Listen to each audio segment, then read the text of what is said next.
Hello hello fan Free Fire ទាំងអស់គ្នាហ្នឹងហើយថ្ងៃនេះពូហេងមកដាក់ពេជ្រដើម្បីចាប់យក training ថ្មីហ្នឹងហើយអា training ខែមុននោះគេថាអត់សូវស្អាតទេហើយចេញមកខែនេះគេថាកប់ស្រីមែនតែនស្អាតយកតែមែនតែនហ្មងហ្នឹងហើយអាកន្លែងនេះគេថាខ្ញុំដាក់តា9ពេជ្រទៅគេថាបានអា training អាធំហ្មងហើយមែនតែនហើយគេថាហេងមែនតែនចាប់ទៅគេថាបានអាធំហ្មងអាមុនហ្នឹងខ្ញុំចាប់ដែរតែភ្លេច record ខ្ញុំដាក់ចាប់ចោលដល់ពេលទៅចូលអាធំអីគេឲ្យដាក់9ពេជ្រទៅបានតែម្ដងបាទគឺថាឈុត training ខែនេះគឺថាស្អាតយកតែមែនតែម្ដងពេញចិត្តហ្មង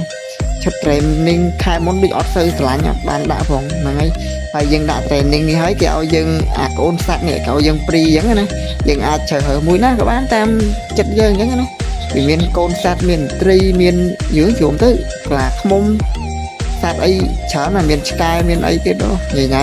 ហ្នឹងហើយខ្ញុំក៏បានរើសយកអាកូនខ្លានេះហ្នឹងហើយមើលទៅគេថាអេមែនតែន training ឈុតខែនេះ